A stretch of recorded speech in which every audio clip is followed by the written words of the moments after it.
Viewers, আবারও চলে এসেছি খুবই মজাদার একটা আলুর দম রেসিপি নিয়ে। আলুর সিজন আসলে আলুই যদি না খাই তাহলে কি আলুর স্বাদটা কিভাবে মনে রাখবো সারা বছর বলেন তো। তাই আলুর সিজন আসলে আমরা কিন্তু নতুন আলু দিয়ে এরকম মজাদার একটা আলুর দম তৈরি করে নিতে পারি। তৈরি করতে খুবই সহজ আর খেতে কিন্তু দারুণ লাগে। তাই আমি সহজে কিভাবে আলুর দমটার রেসিপিটা করে নিব, পুরোটা রেসিপি আপনাদের সাথে শেয়ার করার জন্য চলে এসেছি। তাই মনোযোগ দিয়ে দেখেন। অবশ্যই সহজেই কিভাবে সন্ধ্যার নাস্তায় কিংবা বাচ্চাদের টিফিনে মজাদার একটা আলুর দম কীভাবে দেওয়া যায় সেই জন্য আমি সহজভাবে একদম রেসিপিটা নিয়ে এসেছি। খেতে কিন্তু দারুণ লাগে। যখনই আমি তৈরি করি বাসায় তখন সবাই বলে যে আলুর দমটা খেতে দারুণ হয়েছিল।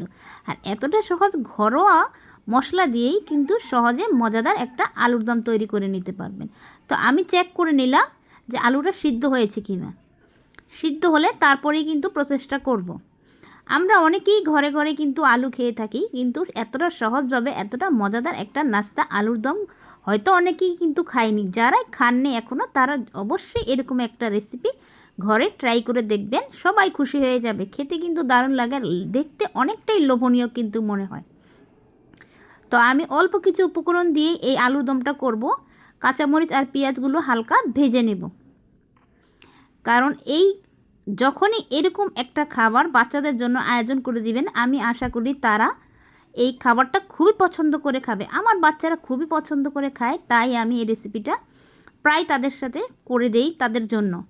তো আশা করি আপনার কাছেও ভালোই লাগবে রেসিপিটা। তো যারাই আমার ভিডিওটা সম্পূর্ণ দেখবেন তাদেরকে অসংখ্য ধন্যবাদ থাকবে আমার পক্ষ থেকে। আর যারাই নতুন আমার চ্যানেলে আসবেন অবশ্যই আমার চ্যানেলটা সাবস্ক্রাইব করে যাবেন।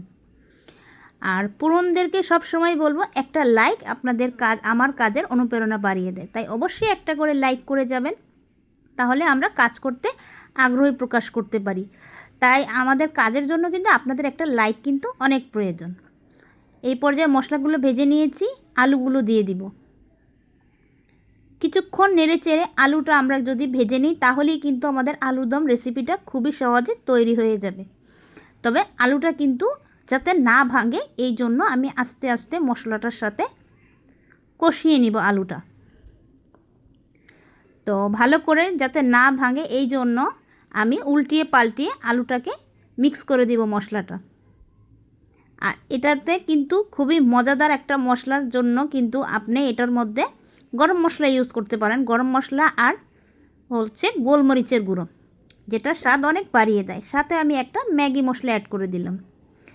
সব জিনিসেরই দেখা যায় স্পেশাল করার জন্য কিছু না কিছু কিন্তু অ্যাড করতে হয়। আর ম্যাগি মশলাটা অ্যাড করলে বাচ্চারা খেতে খুবই পছন্দ করে, এটার ফ্লেভারটা অনেকটাই অন্যরকম আসে।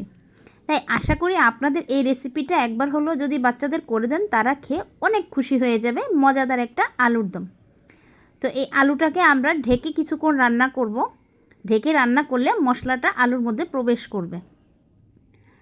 তো এভাবে যদি একবার হলো ট্রাই করে দেখেন, আমি আশা করি নিরাশ হবেন না। খেতে দারুণ লাগে, সহজেই আলুর দমের রেসিপিটা করে নেওয়া যায়। তো এই পর্যায়ে আমার রান্না হয়ে গিয়েছে, ধনেপাতা দিয়ে দিব, হয়ে গিয়েছে। এখন পরিবেশনের পালা। খুবই সহজ আর খুবই মজাদারভাবে কিভাবে আপনার আলুর দমটা তৈরি করে নিতে পারেন। অবশ্যই আপনারা দেখেছেন আমি কতটা সহজে আলুর দমটা রেসিপিটা করে নিয়েছি। তো আমার আলুর দম হয়ে গিয়েছে। এই পর্যায়ে সবাইকে খুশি করার জন্য এই আলুর দমটা আমি মনে করি সবার জন্য যথেষ্ট। তাই সহজেই আলুর সিজনে যদি এরকম আলুর দম না খাওয়া হয় তাহলে কি চলে বলেন। তাই মজাদার আলুর দম তৈরি করে নিলাম। তো আপনারাও ঝটপট তৈরি করে ফেলুন, ঘরের সবাইকে তাক লাগিয়ে দেন মজাদার একটা আলুর দমের রেসিপি দিয়ে। আমি তো বিকালের নাস্তায় করে নিলাম, আপনারা চাইলে যে কোনো সময় তৈরি করে নিতে পারেন মজাদার একটা আলুর দমের রেসিপি। তো আজকে এই পর্যন্তই। তো সবাই ভালো থাকবেন। আমার ভিডিওটা ধৈর্য ধরে দেখার জন্য সবাইকে অসংখ্য ধন্যবাদ।